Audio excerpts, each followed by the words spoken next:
Okay, so let's start lecture number 8. We're finishing the 4th week. Isn't that crazy? That's crazy, I think. I think it's crazy. But anywho, Professor, I have a question. yes. Are we going to have a quiz tonight? No, so my other class, Hey, Thank God. Thank you. don't thank God, thank me. I mean, oh, I okay, gotta do good. if I did The quiz. it. I mean, like, what is he's just hanging out there watching the party, but I'm the one who made the pie. Come on, it's me. Anyway, so we're not gonna have the quiz today. We're gonna finish chapter 3. You'll have homework. You'll have a week to do it, and the quiz will be next week, Wednesday, on chapter 3, not on chapter 2. So yeah. There is no chapter 2 quiz, or? Hey, So we won't got have a it. quiz for chapter 2, correct? So there'll be no quiz for chapter 2. Okay, so the quiz will be on chapter 3, which my other class, by the way, when I gave my other class the option, they unanimously picked chapter 3 over chapter 2. So I would assume that you guys would probably do the same. So that's where, so Lara is giving me the thumbs up. So let's go now and find my chapter 3 PowerPoint. Here we go. The rules for counting we're on. And so far in this PowerPoint, we have done the fundamental theorem of counting, and we've also done permutations, have we not? So today, we're going to start on slide number 8. And today, we are going to focus our attention on combinations. Professor, could I just ask one thing? Yeah. Okay, when I watched one of the videos, of one of the recordings of the session, and I noticed that when you record, like your screen shows all the people in the class, and then you as a little tiny guy. Spotlight it instead. That makes That sense. would be great, because then we could see the board, what you're writing. Yeah. That makes sense. I'm sorry. Thank Thank you for pointing that out to me. That's wonderful. I just spotlighted my video, so now you can see Everything. Yeah. hopefully. Okay. Thank you for pointing that out. Professor, Yeah. Professor, didn't you say we were gonna go over the last question on page 7? Because everyone was stuck on it. I don't remember what I say half the time. Let's take a look. Yeah, he did. Oh yes. Okay. So let's do that. Okay. Okay. So we should review anyways. So that's not a bad thing.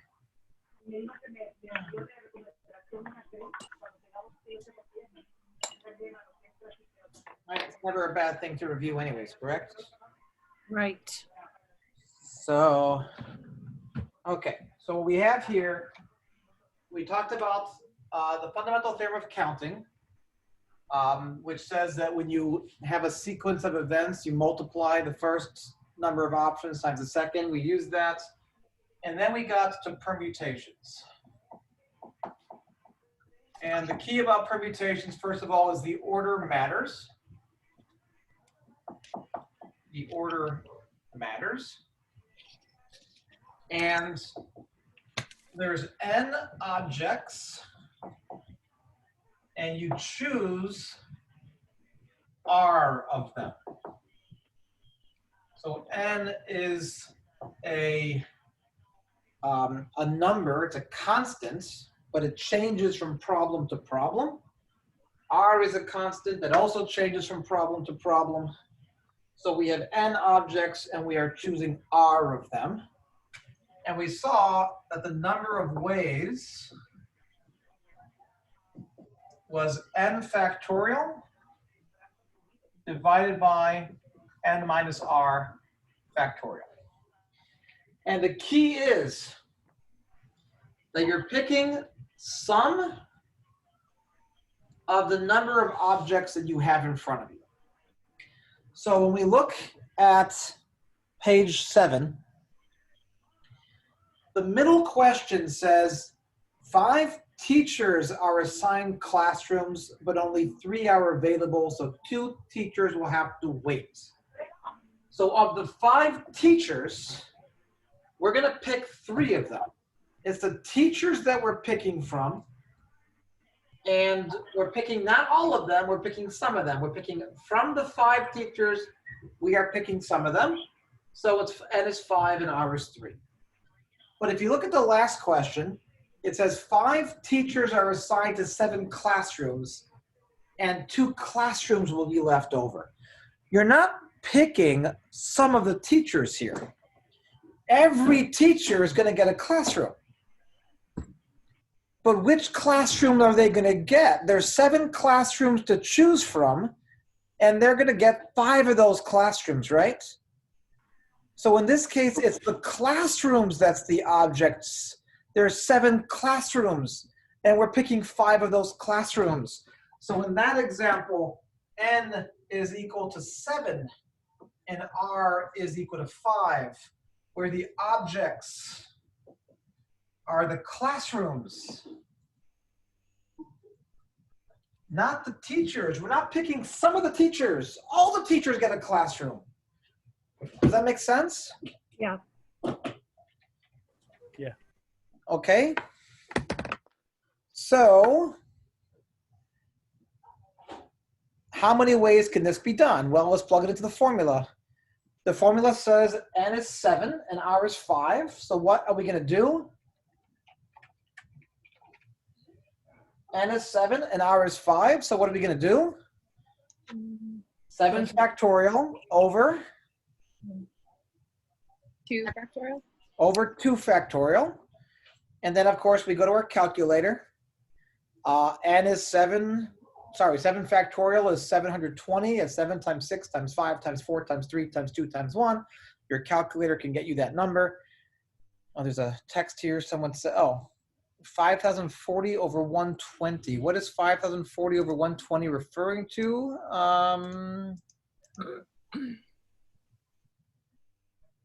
What's 7 factorial over 7 minus 5 factorial. but isn't it 7 factorial over 2 factorial that we're going to be doing? I think I had written down 5 factorial over 7 minus 5. Well, that wouldn't be. I mean, N is always larger, right? It has to be bigger. 7 minus 5 would be 2. So it would be 2 right? factorial. 7 minus 5 is 2. So the bottom should be 2 factorial. Yeah. I think she's I had plugging. originally written, like when we were going over it last time, I had written down 7 factorial over 7 minus 5 factorial, but that was wrong. And we came up with. No. That's right. That's right. 7 minus 5 is 2. Oh, but we ended up with 60. Yeah, because we ended with 60. Yeah. Well, I think you're doing the. The third I don't think the middle answer question. was 60. That That was was for the last second question. Oh, I'm Yeah. sorry. I'm sorry, everyone. Right. This is 7 factorial over 2 factorial. 720 over 2. This should be 360. How did you get the 720? 7 times 6 times 5 times 4 times 3 times 2 times 1. I think that's 5,040. 1 That's times what 2 is 2, times 3 is 6, times 4 is 24. Oh, yeah, I did it in my head wrong. Okay, so don't blame me. I have a headache. 5 times 4 times 3 times 2. Yeah, whoops. Whoops, not even close. 5,040. So what's 5,040 over 2? It's 2,520. Oh, and that's what that 2,520 someone wrote was. Daniela wrote 2,520. That's correct. Sorry, I did it in my head, and sometimes your head fails you. So, sorry about that. But does that make sense for that question? Yes. Okay. So let's now, okay, so that takes care of permutations. That's when the order matters. But now we're going to do combinations. Now we're going to do combinations. And combinations, the order does not matter. So what do I mean by the order does not matter? So suppose I said, I'm going to give $100 to 2 of you. And I'm going to pick 2 of you at random. I'm just going to close my eyes and point out to the classroom, and I'm going to pick two people at random, and I'm going to give $100. If I pick person A and person B, is that any different than picking person B and person A? No.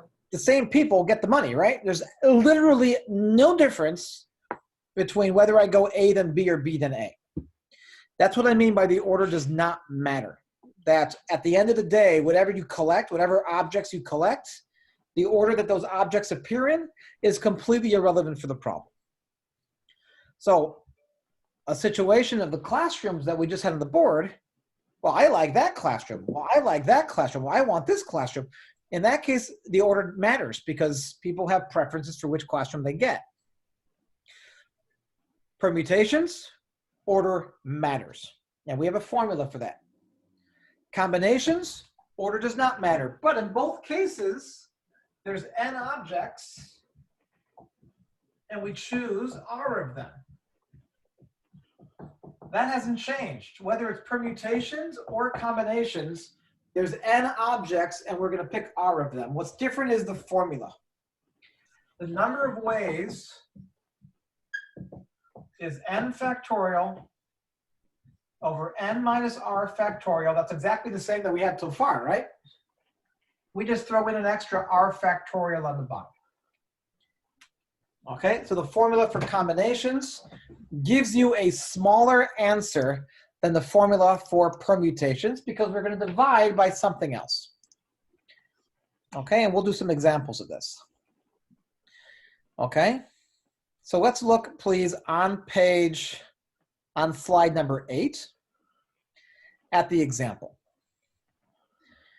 It says a worksheet has 5 problems labeled 1 through 5.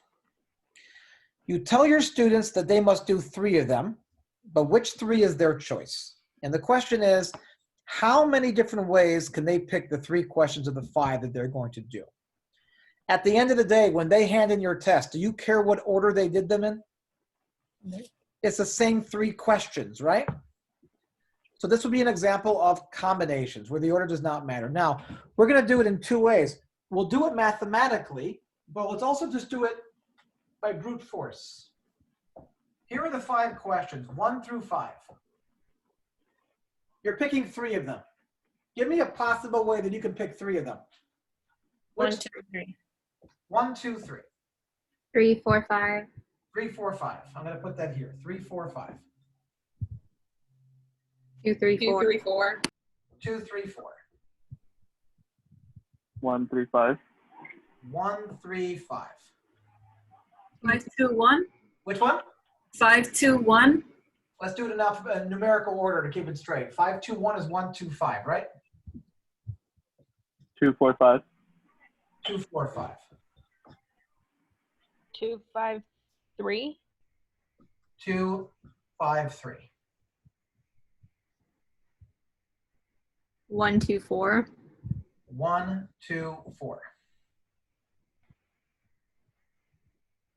1, 3, 4. 1, 3, 4. 1, 4, 5. 1, 4, 5. Any other ones? You see, by the way, how I wrote them out? You see how I wrote them out? Yeah. 1, 2, 3. Went up by 1. Went up by 1. Couldn't go up anymore, so went to the next digit. Went up by 1. Went up by 1. Couldn't do any more. Went to the next digit. Couldn't do any more. Went to the next. These are all numerical, right? They're all mathematical in order, correct?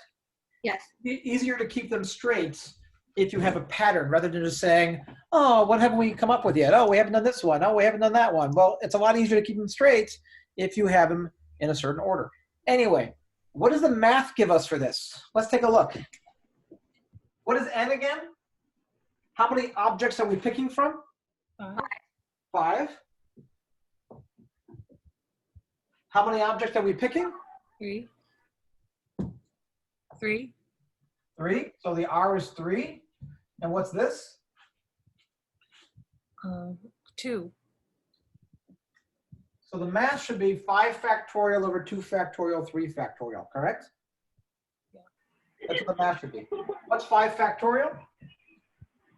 5 factorial is 120. 120. What's 2 factorial? 2 factorial is 2. What's 3 factorial? 6. What's 2 times 6? 12. What's 120 divided by 12? Don't know in my head. Yeah, you do 120 divided by 12. You can do that in your head. 10. 10. Oh, yeah. So according to the math, there should be 10 ways. 1, 2, 3, 4, 5, 6, 7, 8, 9, 10. Professor, Oh, I like that. Okay. Professor, Yes. where does the 3 come in?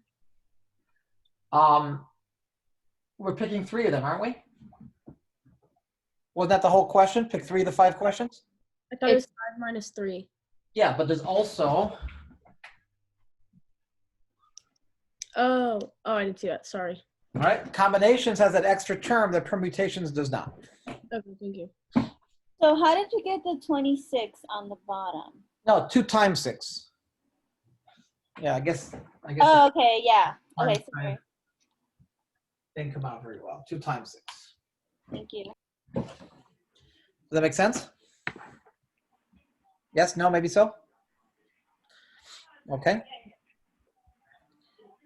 Now, of course, if you're picking 3 objects from 5, it didn't take us very long to write out all 10 of them, right?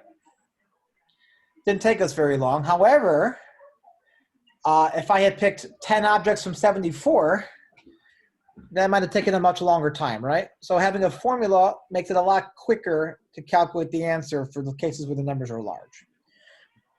So let's go ahead now to the next slide, slide number 9. A coupon specifies that you have to buy a carton of 3 different types of Coke. None of them are powder, they're all liquid Coke. But anyways, you can choose from all of these different types of Coke. And the question is, how many different ways can you select 3 different types of Coke? So what I want you to do in this problem is I would like you to calculate N, not calculate, but determine N. I guess is a better word because there's no combination, there's no calculations involved. All right, it's just reading.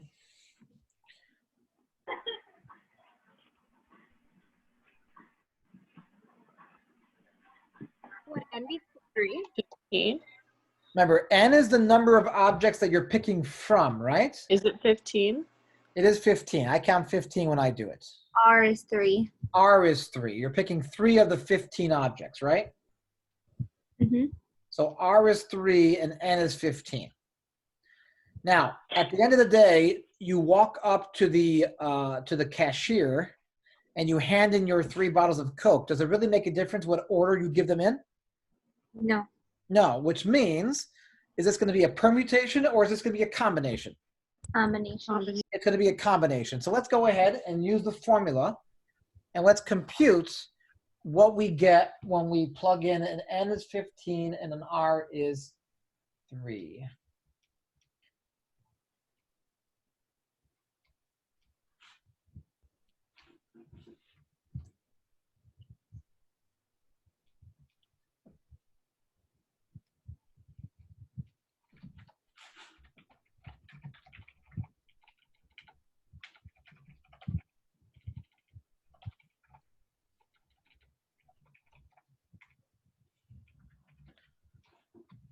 So what do we get?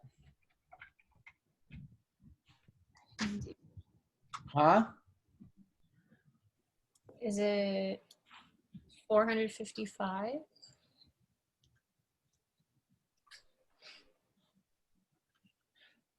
Does anyone else get the same thing?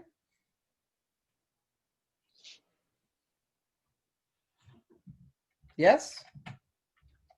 That's what I get. Pretty straightforward, correct? Just plug things in. I mean, what's the hardest part? The hardest part is probably Sorry, I'm having a lot of trouble with this one. Okay, which part? Just basically the whole thing. So you said we have 15. Well, did you count them? Did you read it? I did. So did you count 15? I'm recounting right now. So Okay, take your time. Professor, there isn't like a faster way to multiply all of the. Well, I mean, you mean faster, like faster than a calculator? Yeah, pretty much. Well, here's how I would do it. Although you might prefer a 5 calculator. times 15. Here, you might prefer a calculator to this, but this is what I would do. We're computing 15 factorial over 12 factorial times 3 factorial, correct? Right. 15 factorial is 15 down to what? 1. Down to 1. And what's 12 factorial? 12 down to 1. 12 right? down to 1. So 15 factorial over 12 factorial is 15, 14, 13, and the 12 down to 1 cancels. So all of the 12 down to 1 and the 12 down to 1 we don't even write. And at the bottom we have 3 times 2 times 1. You see that? 15 factorial over 12 factorial just becomes 15, 14, 13. Because the 12 down to 1 cancels with the 12 down to 1 here. Oh, see, that's what I was doing wrong. I got like a huge number when I did 15 factorial. Yeah, 15 was factorial by itself is going to be a very big number. Yeah, So so that's what I was doing. if you go to your calculator and you plug in 15 factorial. It's like it gives an E at the end, so it doesn't even have Yeah, letters. do you know what 15 factorial is? It's about 1, 3, 0, 7, 6, 7, 4, 3, 6, 8.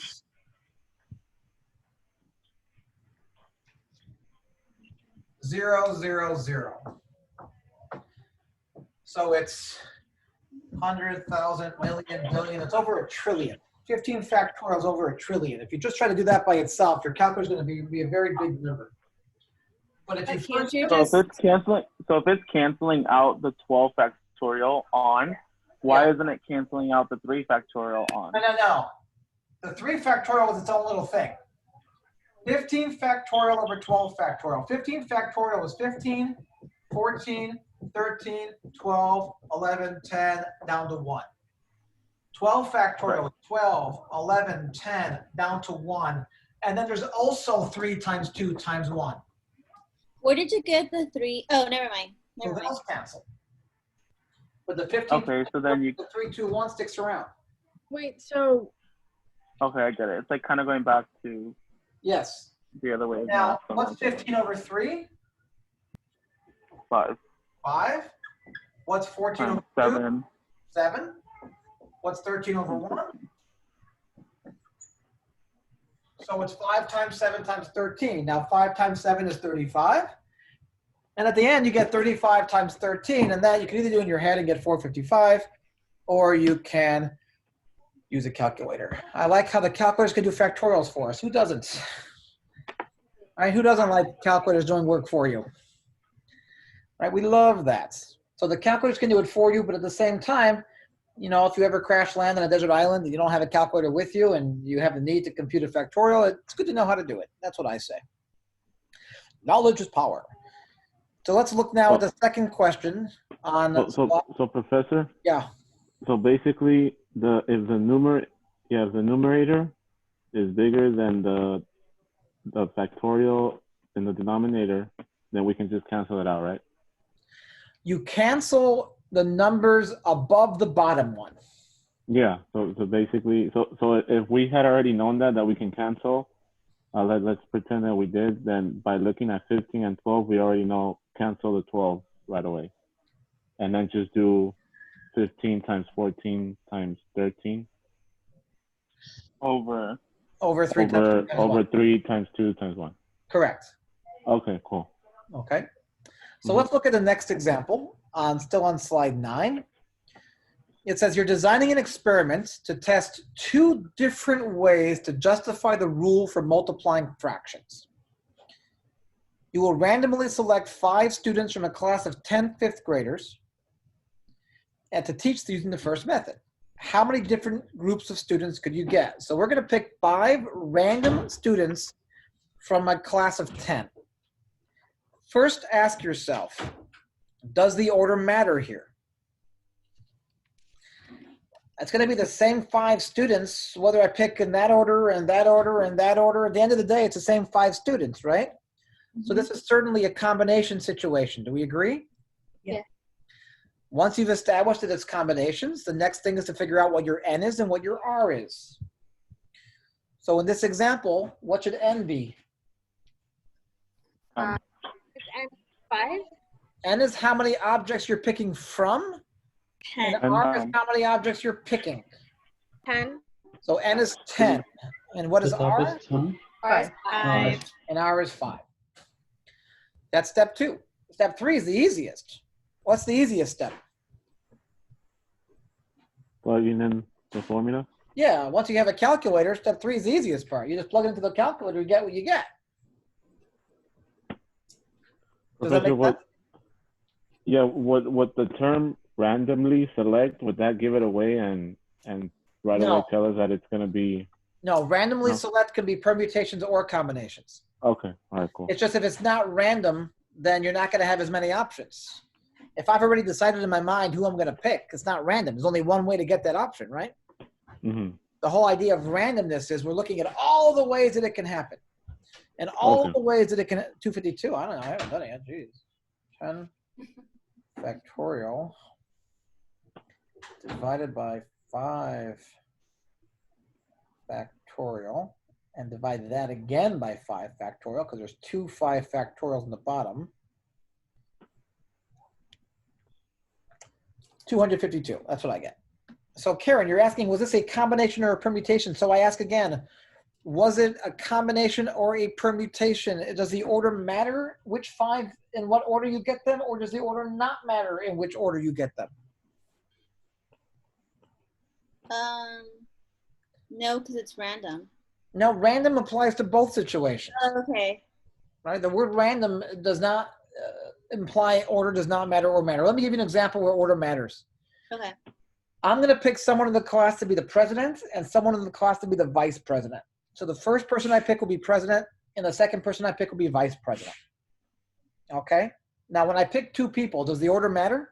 Which I pick first and which I pick second? Yes. Sure, because first is one and second is the other. Yeah. But if I say I'm going to pick 2 people at random and give them $100, does it make a difference which one I pick first and which one I pick second? No. No, in that case, the order does not matter. It's random in both cases, right? Yeah. They're both random. The difference is that in one order matters and one order does not matter. Correct? Yes. So I'm asking again, in this example, does the order matter or not when you're picking 5 students from 10 to teach in a certain way? No, because they will get the same amount. So there you go. You answered your own question. It's a combination. Thank you. Okay. I taught the next slide yesterday, but to be honest, it took a while, and I'm not really sure how well they got it. I'm thinking, well, but it's the last thing in the section, so we probably should anyway. I'll do my best. It is a harder topic. I readily acknowledge that, but let's give it a shot. The question is as follows. Is there a way to justify the formula for combinations that has this extra R factorial in it? And here's the idea. And we'll use small numbers so that we can keep things straight a little easier. N equals 5, R is equal to 3. Okay? You know, huh? You're okay? Cool. So let's do permutations first. How many permutations are there? By the way, the notation that some books use, even though this one does not, is that. 5p3. 5 is giving me n. P is telling me that it's a permutation.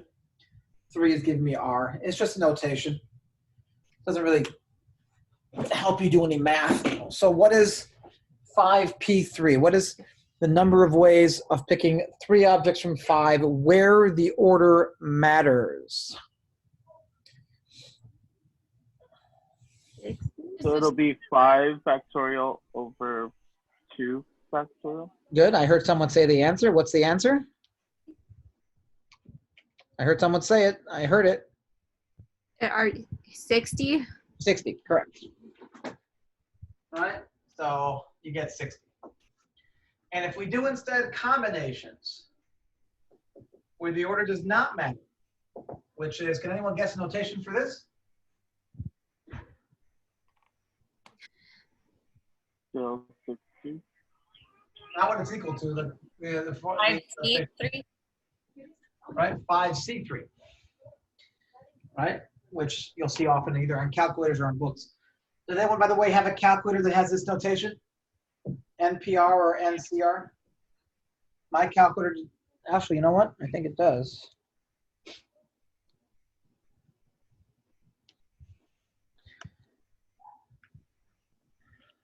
So can you see 2 and 3 there? Mm-hmm. Right, NPR, NCR before the factorial. So the TI-84 does. No total error, it's not 6. I don't think it's 6. Go. No, I don't think it's 12 either. In fact, we just did it a few minutes ago. No, I said that was a typo. Oh, okay. So what should this be? 30. How much? Well, wouldn't it be 5 factorial over 2 factorial, 2 factorial? So it'll be 120 over 4. 5 factorial over what is it going to be? 5 factorial over 5 minus 3, which is 2 factorial multiplied by 3 factorial, which is 6. So isn't it 5 factorial, huh? Isn't it 120 over 6? 120, 3 factorial by itself is 6. Oh crap. 120 over 12. Didn't we just do that problem like 5 minutes ago? It was 10. Right? 10, right? So here's the question. Is there a connection between those two numbers? Is there a reason why I would have the combinations be 10 and the permutations be 60? Those two numbers, 60 and 10, can you think of a connection between them is the question.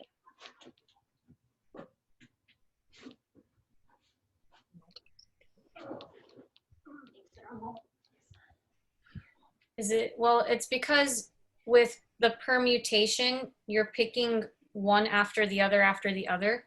So you have more chances of getting a different combination versus picking 3 at once.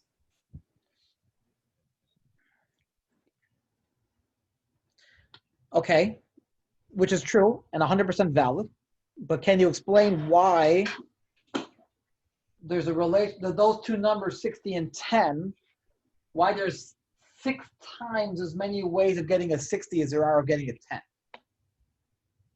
Why is there why is it 6 times as much?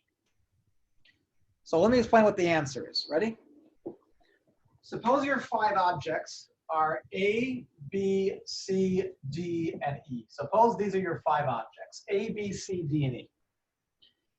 And suppose you pick, where the order matters, or where the order does not matter, suppose you pick A, B, C.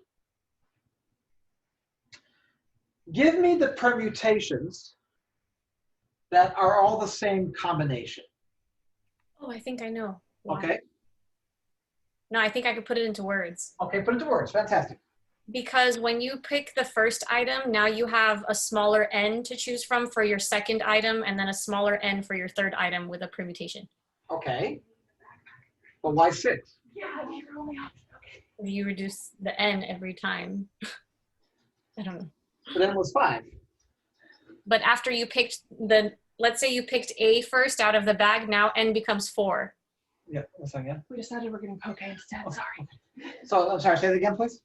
So when you pick A out of the bag, now you only have B, C, D, E left, so your n becomes 4. So again, I'm asking, why is this 6 times as much?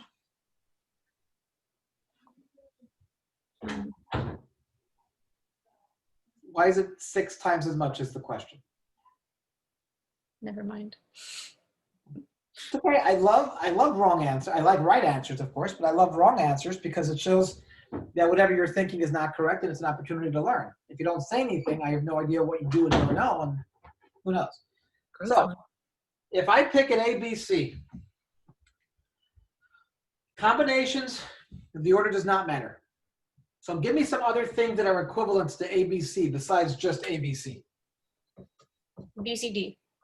No, BCD is not equivalent to ABC. It's 3 different letters. BAC. Okay, BAC. Anything else? BA, Sorry? BCA, BCA. Anything else? BAC. Which one? BAC. We already have BAC. Oh, AB, Huh? AB, AB, D. There's no D's here. How are they equivalent? CBA. CBA. C, A, CAB. We have BAC. CAB. EAB. There's no D's here. There's no D's. You're not allowed to have any D's. CAB, CA, Huh? CAB, CAB. CAB? R. Why is this so hard? ACB. ACB.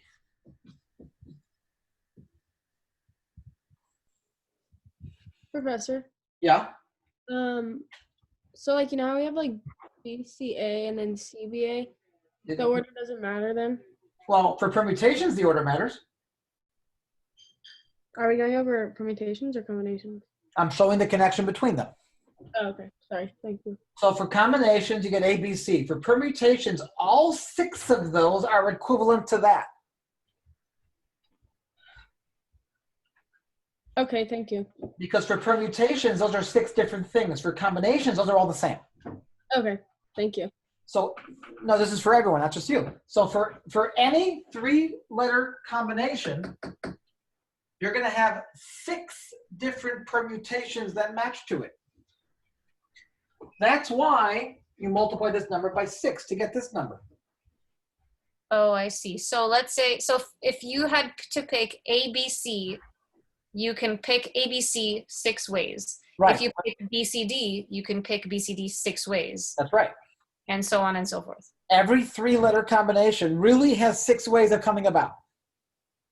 It's just that I don't care about the 6 ways when it comes to combinations, which is why I collapse all of them into one.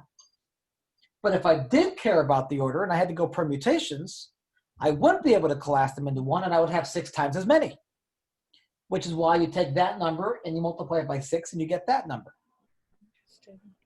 Okay? If I was instead taking, let's say, 4 objects from 7. Let's change the problem. Let's say you take 4 objects from 7.